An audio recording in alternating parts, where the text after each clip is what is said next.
Cerita ini berawal dari gua pertama kali main ke kos-kosan temen gua. Jadi gua gak ada pikiran apa-apa untuk datang ke kosan temen gua. Nah, suatu ketika gua diajak main. Nah, kos-kosannya ini terbilang berada di kawasan elit lah, daerah Mampang, dan gua gak bisa sebutin nama kosannya. Jadi ketika gue main ke tempat temen gue nggak bilang kalau kos-kosan dia ini, ya sebut aja temen gue namanya David. Jadi temen gue nggak bilang. Jadi si David ini nggak bilang kalau kos-kosannya itu, ya boleh dibilang serem kali ya, menyeramkan ya. Ketika pertama gue dateng, di situ gue nggak ada firasat atau berpikiran apa-apa ya. Jadi gue memang sengaja datang ke situ rencana mau nginep. Nah, gue di situ datang sama temen gue bertiga.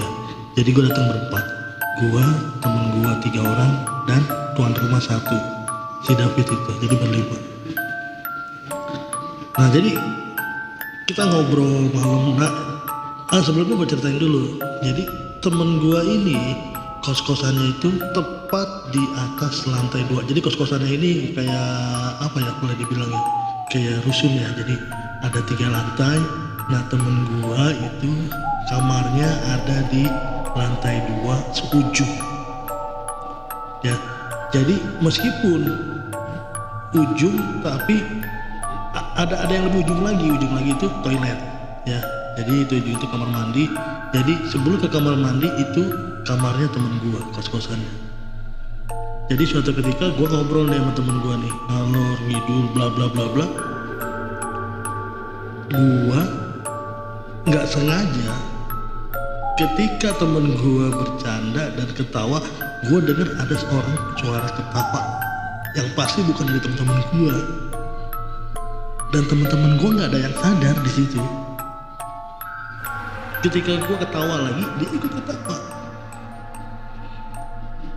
Tapi temen gue gak ada yang sadar. Nah, gue ngobrol-ngobrol dan gue pikir dalam hati, ini kos-kosan gak beres. Gue yakin ini kos-kosan gak beres. Dan kejadian menghebohkan itu setelah tidur tepat jam 1 malam.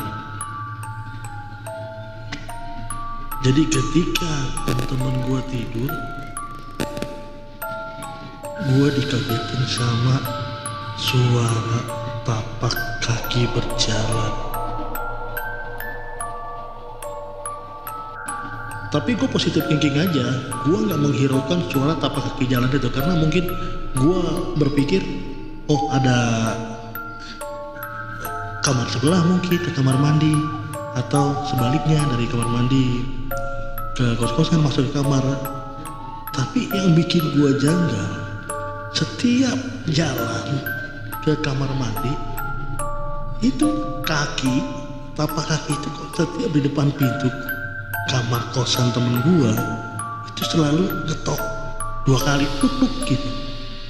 Jadi kayak suara apa ya, nah suara seperti 2 kali kayak gitu setiap ada yang lewat pasti. Nah, itu yang bikin gua agak-agak sedikit spooky ya, merinding juga gitu loh. Tapi coba gua diemin. Akhirnya kan gua penasaran juga. Jadi rasa penasaran gua ini mengalahkan rasa takut gua. Terus gua beraniin, kalau ada yang lewat lagi gua tungguin. Ketika dia ngetok gua langsung buka. Gua tungguin, ternyata benar ada yang lewat. Dan bener dugaan gue, tepat di depan pintu dia pasti ngetok 2 kali. Gue tungguin, dia lewat, pas depan pintu, langsung gue buka. Ternyata nggak ada orang, men. Di situ gue langsung merinding. Nggak sampai di situ, gue dikagetin sama temen gue dari belakang. Dia langsung nepuk pundak gue. Bro, dia bilang gitu, lu ngapain? Terus gue ngomong sama temen gue, kagak bro, gue bilang gitu, tadi ada yang lewat terus ketuk pintu bro. Gue berapa kali denger kata temen gue, lu ngigo lu begini. Orang gue tidur aja belum dibilang ngigo, ya kan? Ya udah, ya kan? Gua mau kamar mandi gitu kan, dia bilang awas minggir, langsung dia buka pintunya, dia ke kamar mandi bro. Dan lo tahu apa yang bikin gua kaget? Ketika dia keluar ke kamar mandi, temen gua tutup pintu nih, cekrek. Gua masuk ke dalam, ternyata apa? Temen gua lagi tidur bro, yang tadi ke kamar mandi. Terus gua bilang, tadi siapa ya? Itu makin merinding gua di situ. Semalam itu berasa gua kayak setahun bro.